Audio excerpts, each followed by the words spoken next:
오늘은 현대 그리스도인 시리즈 10번째 시간입니다. 나는 진정으로 회심했는가? 나는 진정으로 회심했는가? 라는 제목으로 하나님 말씀 증거하도록 하겠습니다. 성경에는 처음 나오는 말이 상당히 중요합니다. 성경은 이렇게 시작하고 있습니다. 창세기 1장 1절, 태초에 하나님이 천지를 창조하시니라. 우리가 태초에 하나님께서 천지를 창조하셨다는 말을 믿는다면 그 이후에 나오는 그 어떠한 기적도 믿지 못할 것이 없을 것입니다. 아무것도 없는 상태에서 이 모든 천지 만물을 창조하신 하나님께서 자신이 만드신 질서를 조금 변경하는 것이 뭐가 그렇게 어렵겠습니까? 10계명 중에서 첫 번째 계명은 출애굽기 20장 3절에 나옵니다. 너는 나 외에는 다른 신들을 내게 두지 말라. 이것은 10계명 중에서 첫 번째 계명일 뿐만 아니라 가장 중요한 계명이기도 합니다. 우리가 하나님만을 절대 신으로 믿는다면 어찌 하나님의 말씀을 경홀히 여길 수가 있겠습니까? 10계명, 2계명부터 나오는 그 이후에 나오는 모든 계명들도 우리가 지키고자 할 것입니다. 예수님께서 공생애를 시작하시면서 말씀하신 최초의 말씀은 마가복음 1장 15절입니다. 우리가 오늘 본문으로 두고 있는 말씀인데 우리 다시 한 번 더 한 목소리로 읽어보겠습니다. 마가복음 1장 15절 시작. 이르시되 때가 찼고 하나님의 나라가 가까이 왔으니 회개하고 복음을 믿으라 하시더라. 대부분의 신학자들은 마가복음이 사복음서 중에서 가장 먼저 기록된 성경이라고 말을 합니다. 그리고 이 말씀은 마가복음에서 예수님께서 최초로 하신 말씀입니다. 그렇기 때문에 이 말씀은 예수님께서 공생애를 시작하시면서 말씀하신 최초의 말씀이라고 우리가 여길 수가 있는 것입니다. 그런데 이 말씀 역시 최초라는 의미도 있지만 가장 중요하다는 의미도 이 말씀에 있는 것입니다. 이 말씀을 조금 자세히 살펴보시면 두 가지 진술과 두 가지 명령으로 이루어져 있습니다. 때가 찼다. 하나님의 나라가 가까이 왔다. 이것이 무슨 의미일까요? 마가복음은 이렇게 시작합니다. 마가복음 1장 1절. 하나님의 아들 예수 그리스도의 복음의 시작이라. 그러니까 이제 완전히 새로운 시대가 도래했다는 그런 말씀이 이 두 가지 진술에 담겨 있는 것입니다. 그리고 이어서 예수님께서 말씀하신 두 가지 명령이 나옵니다. 그것은 회개하라, 복음을 믿으라는 것이지요. 그리고 이 복음은 우리가 조금 전에 살펴봤던 대로 당연히 마가복음 1장 1절에 나오는 예수 그리스도의 복음일 것입니다. 그렇다면 회개하라, 복음을 믿으라, 이 말씀은 어떤 의미일까요? 이 말이 바로 오늘 우리가 다루고자 하는 주제, 회심에 대한 그런 말씀입니다. 왜냐하면 회심이라는 것은 회개와 믿음으로 이루어져 있기 때문입니다. 제가 나눠드린 프린트물 보시면은 짐 월리스라는 분이 한 설명이 나옵니다. 제가 한번 읽어드립니다. 회개와 믿음은 회심을 구성하는 두 움직임을 형성합니다. 회개는 우리의 죄를 보고 거기서 돌아서는 것입니다. 믿음은 예수님을 보고 그분을 향해 돌아서는 것입니다. 회개가 어딘가로부터 돌아섬이라면 믿음은 어딘가를 향한 돌아섬입니다. 그러니까 정리하면 이런 것입니다. 회심이란 한마디로 말해서 죄로부터 회개하여 돌아서는 것이고 예수님을 믿음으로 예수님을 향하여 돌아서는 것이 바로 회심이라는 것입니다. 그런데 이 회심하라는 말씀이 예수님께서 최초로 명령하신 말씀이었습니다. 사랑하는 성도 여러분, 회심이 얼마나 중요하길래 예수님께서 공생애를 시작하시면서 첫 번째 하신 명령이 바로 회심하라요. 회심하라. 이것이었겠습니까? 존 스토트 목사님이 이렇게 설명을 했습니다. 회심은 복음이 요구하는 응답, 그것이 없이는 구원을 받을 수 없는 응답을 뜻합니다. 그러니까 회심이 중요한 이유를 한마디로 우리가 말한다면, 우리가 회심하지 않으면 구원을 받을 수가 없기 때문입니다. 사랑하는 성도 여러분, 우리는 반드시 회심해야 합니다. 그래야 구원을 받을 수가 있습니다. 그렇다면 여러분은 회심하셨습니까? 여러분이 회심하셨다면 그것을 어떻게 알 수 있습니까? 오늘은 이러한 질문들을 가지고 회심에 대해서 말씀을 나누면서 은혜를 받고자 합니다. 첫 번째, 회심의 특징입니다. 존 스토트 목사님은 회심의 특징을 세 가지로 설명을 했습니다. 우리가 회심을 이해하는데 중요한 내용이 여기에 나오고 있습니다. 제가 한번 읽어드리겠습니다. 첫째, 거듭남은 하나님이 하시는 일인 반면 회심은 인간이 하는 것입니다. 중요합니다. 회심은 인간이 하는 것입니다. 왜 그럴까요? 회심에 나타나는 두 요소가 회개하고 믿는 것이죠. 근데 하나님이 회개할 수 없고 하나님이 믿을 수 없잖아요. 그죠?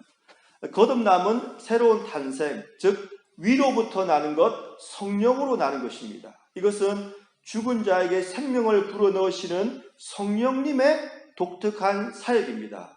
그러니까 성령님께서 거듭남을 이루신다는 것이죠. 반면 회심은 우리가 회개하고 믿을 때에 하는 것입니다. 둘째, 거듭남은 무의식적인 반면 회심은 보통 의식적입니다.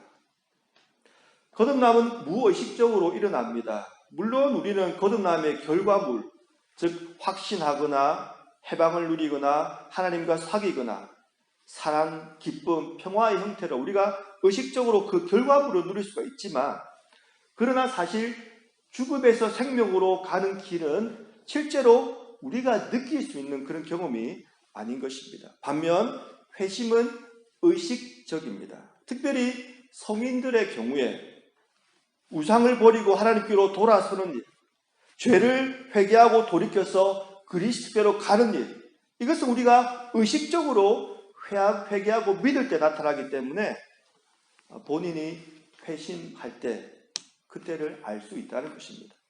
셋째, 거듭남은 하나님의 즉각적이고 완성된 사역인 반면 회심은 하나의 사건이라기보다는 과정입니다. 그러니까 반복된다는 것이죠. 출생의 유비가 이를 분명히 해줍니다. 출생은 완료된 경험입니다. 그렇죠? 아기가 태어나면 일단 태어난 것으로 출생이 완료된 것이지요. 일단 태어나면 자궁에서 나온 순간부터 절대 다시 태어날 수 없습니다. 거듭남도 마찬가지입니다. 더 거듭나거나 덜 거듭나거나 할 수 없습니다. 더 태어나거나 덜 태어나거나 할 수 없듯이 말입니다. 하지만 회심은 명백히 점진적입니다. 거듭남은 자라날 수 없어도 회심의 구성 요소인 회개와 믿음은 자랄 수 있고 또한 자라야 합니다. 우리는 더 깊은 회개에 더 강한 믿음이 필요합니다. 회심은 시작일 뿐입니다. 우리 앞에는 그리스도 안에서 성장하고 그리스도를 닮아가야 하는 평생의 삶이 있는 것입니다. 사랑하는 성도 여러분, 지금까지 회심의 특징을 살펴봤는데 한번 여러분 자신을 한번 생각해 보시기 바랍니다. 여러분 속에 이런 모습이 나타나고 있습니까? 여러분은 죄를 회개하고 예수님을 믿고 계십니까? 여러분은 회심하실 때 그것을 어떻게 의식하셨습니까? 여러분은 회개와 믿음의 측면에서 점점 더 성장을 하고 계십니까? 만약에 여러분이 이 질문에 분명한 대답을 가지고 계시다면 여러분은 구원을 받았다고 생각할 수가 있는 것입니다. 두 번째, 회심의 두 요소인 회개와 믿음에 대해서 생각을 해보겠습니다. 먼저 우리는 우리의 죄를 회개해야 합니다. 회개하라는 말씀은 예수님께서 말씀하신 최초의 명령입니다. 그만큼 중요한 말씀이지요. 그런데 현대교회는 회개를 굉장히 소홀히 여기고 있습니다. 박철수 목사님의 설명입니다. 많은 목사들이 예수님께서 요구하시는 회개를 아주 쉽게 만들어 버렸습니다. 아예 설교에서나 성경 공부에서 예수님의 회개 말씀을 빼버리거나 회개를 매우 추상화시키고 아주 쉽게 만들어 버렸습니다. 그래서 회개가 두리뭉실 지나가 버리고 맙니다. 그리고는 모두가 회개한 것처럼 착각하고 있는 것이지요. 이런 일이 어떻게 일어날 수 있습니까? 화인 맞은 양심입니다. 무슨 말입니까? 예수님께서 제일 처음 명령하신 것을 우리가 인위적으로 빼버리거나 그것을 두리뭉실하게 추상화시키는 것으로 만들면 안 된다는 것입니다. 사랑하는 성도 여러분, 우리는 구체적으로 회개를 해야 합니다. 그래야 하나님의 용서를 기대할 수가 있기 때문입니다. 토마스 왓슨이라는 분이 이렇게 설명을 하고 있습니다. 어떤 경우든 우리가 죄를 고백하지 않는다면 어떻게 하나님의 용서를 기대할 수 있겠습니까? 또한 우리가 지은 죄를 모두 다 정확하게 기억할 수는 없는 것이 사실이지만 적어도 우리가 알고 있는 죄, 마음속에서 계속 자책하고 있는 죄들은 즉시 고백을 해야 합니다. 사랑하는 성도 여러분, 우리가 기억할 수 없는 죄는 사실 구체적으로 회개할 수가 없지요. 하지만 우리가 지은 죄를 기억할 수가 없다고 우리가 지은 죄가 그냥 없어지는 것은 아닙니다. 우리가 그것을 분명히 구분할 수가 있어야 됩니다. 어떤 사람이 거짓말을 했다고 생각해 보십시다. 그리고 자신이 한 거짓말을 까맣게 잊어버립니다. 자신이 그것을 잊어버렸다고 자신이 한 거짓말이 그냥 없어지는 것이 아니지요. 어떤 사람이 도둑질을 했다고 생각해 보십시다. 그리고 도둑질한 것을 까맣게 잊어버리고 있습니다. 하지만 자신이 잊어버렸다고 도둑질한 것이 그냥 없어지는 것이 아닙니다. 십계명에 나오는 간음, 살인 다 마찬가지입니다. 하나님의 용서를 받으려면 우리는 우리가 지은 죄를 구체적으로 회개해야 하는 것입니다. 그런데 얼마나 많은 사람들이 무엇이 죄인지도 알지 못하는 상태에 있습니다. 성경에 나오는 십계명만 우리가 예를 들어보더라도 처음에 나오는 4가지 계명이 다 하나님과 우리의 관계에 대한 것이지요. 하지만 많은 사람들이 제일 먼저 나오는 4가지 계명을 아예 무시하고 삽니다. 그런데 무시한다고 그 계명들이 없어지는 것이 아니지 않습니까? 그렇기 때문에 우리에게 정말 필요한 것은 우리에게 하나님의 말씀을 깨달아 아는 것, 그리고 성령님께서 우리의 상태를 조명해 주시는 것, 이것이 반드시 필요하다는 것입니다. 그래서 우리가 하나님의 말씀을 더 알면 알수록 더 회개할 수밖에 없고, 우리가 성령으로 충만할수록 더 회개할 수밖에 없는 것입니다. 그래서 실제로는 처음 예수님을 믿는 사람들보다 신앙이 깊어지는 분들이 더 많이 회개를 할 수밖에 없는 것입니다. 사도 바울도 수많은 서신서들을 썼습니다. 그런데 처음 서신을 쓸 때는 자신을 이렇게 소개합니다. 사도 중에서 가장 작은 자, 이렇게 자신을 소개합니다. 고린도전서 15장 9절에 나옵니다. 하지만 뒤에 나오는 디모데전서 1장 15절, 한참 후에 자신이 어떻게 소개하냐면 죄인 중에 내가 괴수라고 이야기를 하는 것입니다. 이것은 사도 바울이 처음 믿을 때보다 죄를 더 많이 지었기 때문이 아닙니다. 그가 주님께 더 가까이 다가갔기 때문에 자신의 죄가 더 명확하게 보이는 것입니다. 여러분, 똑같은 검은 점이 있다고 생각해 보십시다. 그 검은 점이 흰색, 회색 종이 위에 있는 것과 하얀색 도화지 위에 있는 것, 어느 것이 더 잘 보이겠습니까? 사랑하는 성도 여러분, 우리는 어떻습니까? 세월이 흐를수록 내 의와 내 공로가 더 드러나고 있습니까? 아니면 세월이 흐를수록 하나님 앞에서 내가 죄인이라는 인식이 더 강하게 여겨지고 있습니까? 그리고 무엇이 진정한 회심일까요? 둘째, 우리는 예수 그리스도의 복음을 믿어야 합니다. 찰스 스펄전은 영국에서 목사의 아들로 태어났습니다. 하지만 그는 어떻게 하면 구원을 받을 수 있는지 잘 몰랐습니다. 하지만 그에게는 갈급한 영혼의 갈증이 있었기 때문에 성경을 부지런히 읽었고 예배에도 꾸준히 참석했고 간절히 하나님께 기도도 드렸습니다. 하지만 그럴수록 그의 마음은 불안해지기 시작했습니다. 왜냐하면 그가 성경을 읽을수록 그의 눈에 들어온 성경 구절은 하나님의 무서운 심판에 관한 그런 구절이었기 때문입니다. 그리고 그가 유명한 목사님들을 찾아다니면서 하나님의 말씀을 들었는데 거의 대부분이 율법을 지켜야 한다는 그런 윤리적인 설교를 많이 들었습니다. 그래서 스펄전의 마음에는 평안이 없었습니다. 그러던 중 어느 주일 아침이었습니다. 눈이 너무나 많이 와서 가던 길을 포기하고 옆길로 빠져서 어느 작은 교회당 안에 들어가게 되었습니다. 그 교회는 15명 정도의 교인들이 예배를 드리고 있었습니다. 저는 15명이란 이 숫자에 큰 위로가 되었습니다. 그 교회 목사님은 눈 때문에 길이 막혀서 예배 시간에 맞춰서 오지도 못했습니다. 한참 기다린 끝에 교인 중 어느 깡마른 아저씨가 설교하려 강단에 섰습니다.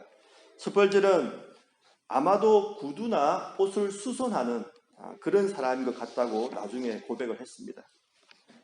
그날 그 무명의 설교자가 전한 본문 말씀은 이사야서 45장 22절이었습니다. 땅의 모든 끝이여 내게로 돌이켜 구원을 받으라. 땅의 모든 끝이여 내게로 돌이켜 구원을 받으라. 그 무명의 설교자는 이렇게 설교를 하기 시작했습니다. 제가 프린트물을 나눠드렸는데 스펄전 목사님이 회심할 때 들었던 설교 말씀입니다. 댁에 가셔서 한번 다시 읽어보시기를 바랍니다.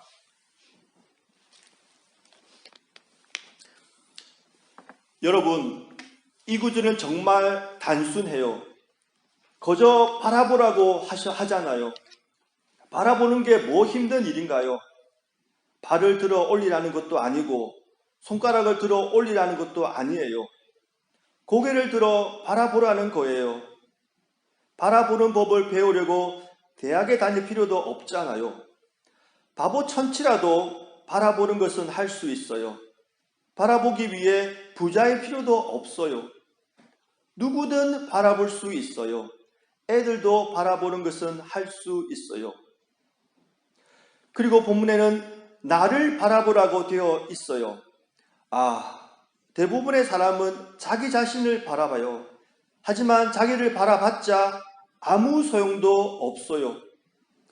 어떤 사람은 먼저 하나님 아버지부터 바라보려고 해요. 하지만 아버지는 나중에 바라보고 먼저 예수 그리스도를 바라봐야 해요. 어떤 사람은 성령님께서 역사하시길 기다려야 한다고 해요. 하지만 그건 여러분이 지금 신경 써야 할 일이 아니에요. 그리스도를 바라보세요. 오늘 본문에 나를 바라보라고 되어 있잖아요. 그리고는 그 무명의 설교자는 이렇게 소리쳤습니다. 나를 바라봐라. 나는 보혈의 피를 흘렸도다. 나를 바라보라. 나는 십자가에 매달렸노라. 나를 바라보라. 나는 죽어 장사되었노라. 나를 바라보라. 나는 다시 부활했노라. 나를 바라보라. 나는 하늘로 올라갔노라. 나를 바라보라. 나는 아버지 우편에 앉아 있노라. 오 불쌍한 죄인아, 나를 바라보라. 나를 바라보라. 그렇게 10여 분 설교를 하니 할 말이 떨어진 듯 했습니다. 그러자 그는 좌석에 앉아있던 스펄전을 쳐다보았습니다. 아마도 그곳에는 교인이 얼마 없었던 탓에 그날 처음 나온 스펄전이 눈에 띄었을 것입니다. 그는 마치 스펄전의 마음을 전부 알고 있다는 듯이 스펄전을 뚫어지게 쳐다보더니 이렇게 입을 열었습니다. 젊은이, 꼴이 정말 형편없구만. 자네는 앞으로도 그렇게 비참할 거야. 비참하게 살다가 비참하게 죽겠지. 자네가 오늘 말씀에 순종하지 않는다면 말일세. 하지만 이제라도 순종한다면 지금 이 순간 자네는 구원을 받을 걸세. 그러더니 그는 두 손을 번쩍 들고 엄청나게 큰 소리로 이렇게 외치기 시작했습니다. 젊은이여, 예수 그리스도를 바라보게. 보란 말이야. 다른 것은 필요 없어. 그냥 바라보면 살 것이야. 그 순간 깨달은 슬퍼질의 고백이 바로 이런 것이었습니다.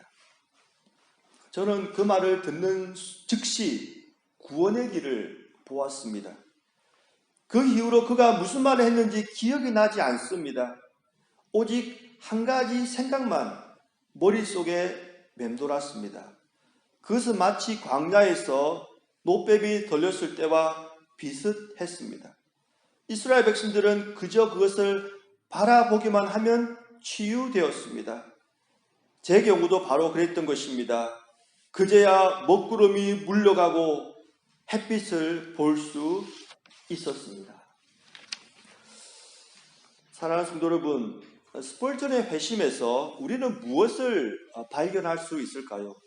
저는 두 가지가 있다고 생각이 들었습니다. 첫 번째는 회심은 성령님께서 역사에 주실 때 일어나는 것이다. 두 번째는 회심은 복음이 새롭게 들릴 때 일어나는 것이다. 그리고 한 가지를 더 추가한다면 목사는 종종 자리를 비워야 된다.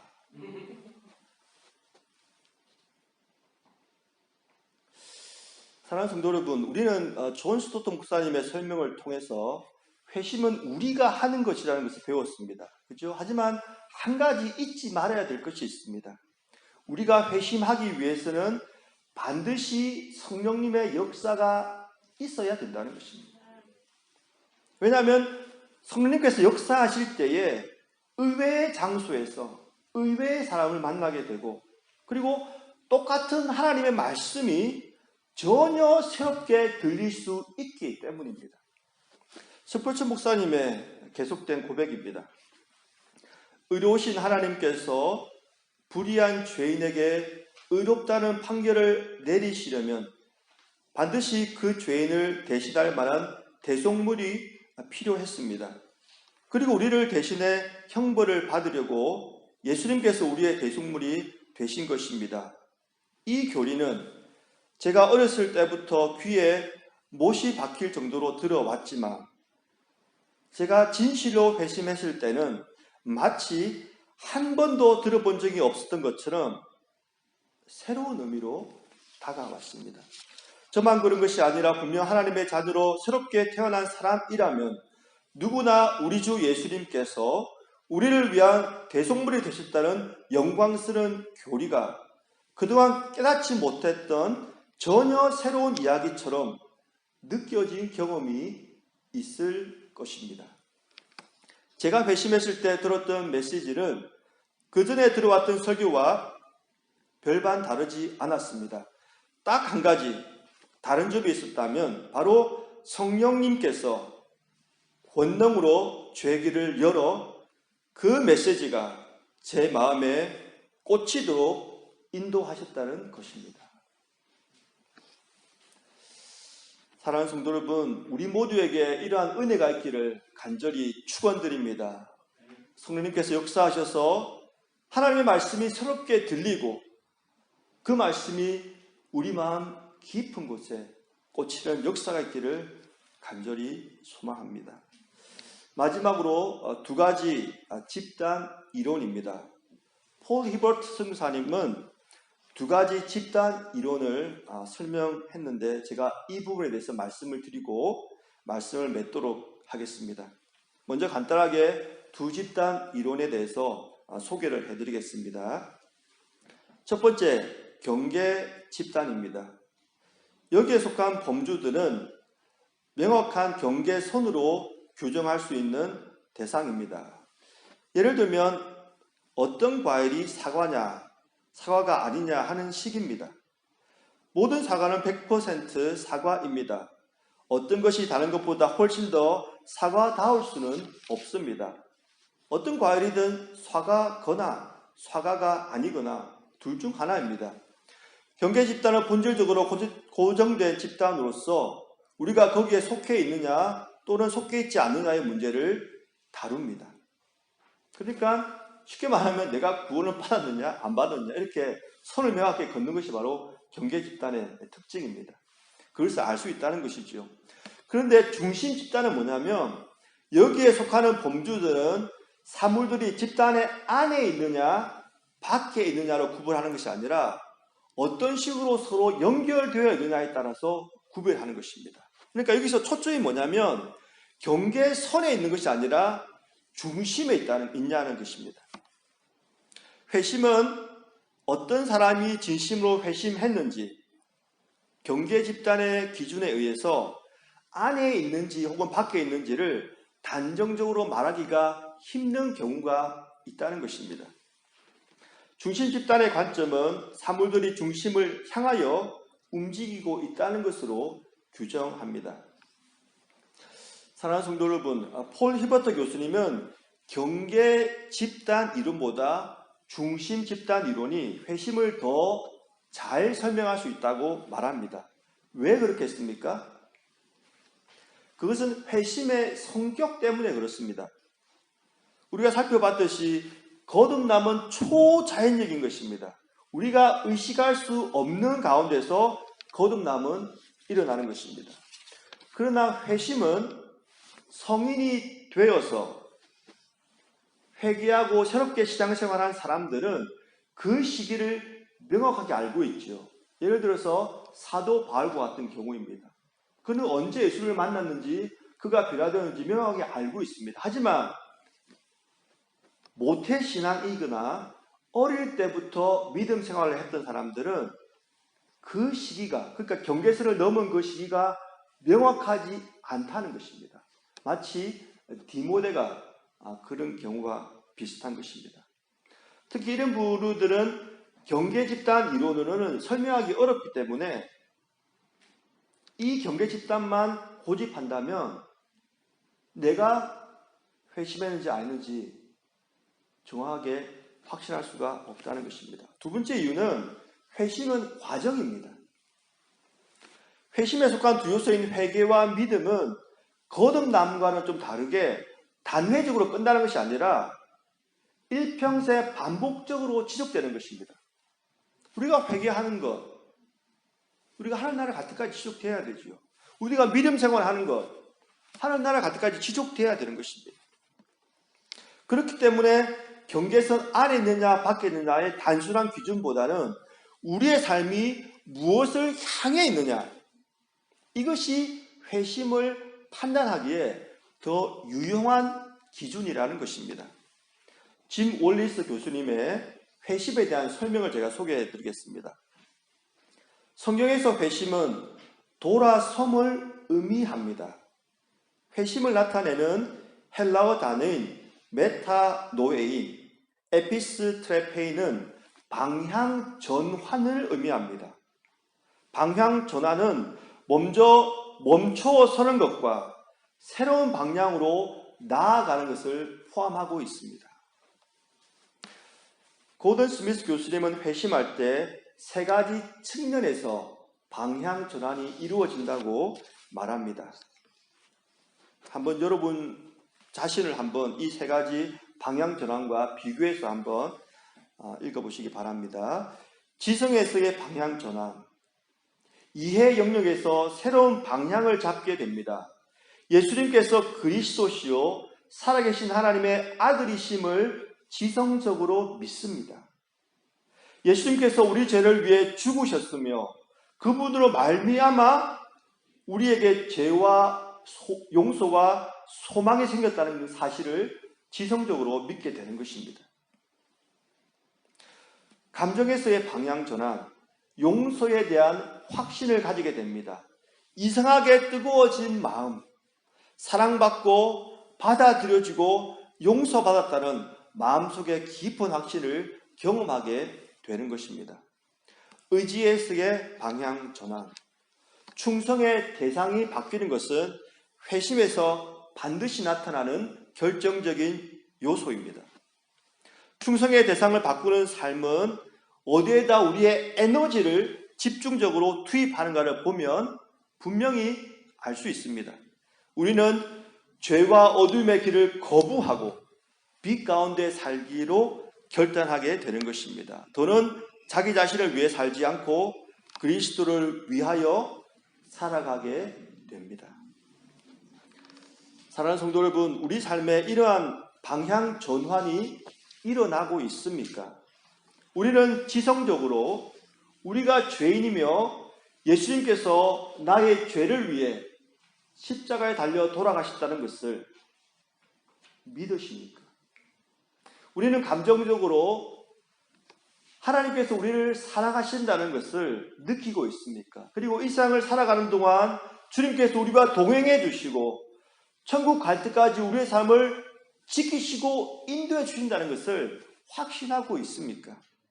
우리는 의지적으로 내 자신과 내 가족만을 위해 살지 않고 하나님의 나라와 그 복음을 위하여 살고자 하는 그런 마음이 있습니까? 만약에 우리에게 이런 지정의 측면에서 방향 전환이 일어나고 있다면 우리는 회심했다고 생각할 수가 있는 것입니다. 사랑하는 성도 여러분, 주님께서 다시 오실 때까지 회개와 믿음의 영역에서 더욱더 자라가는 우리 모두가 되기를 바랍니다.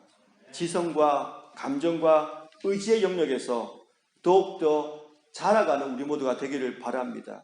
그리하여 우리의 변화된 삶을 통하여 우리 주변의 사람들도 우리 주님을 만나서 회심의 역사가 계속해서 일어나기를 간절히 축원드립니다.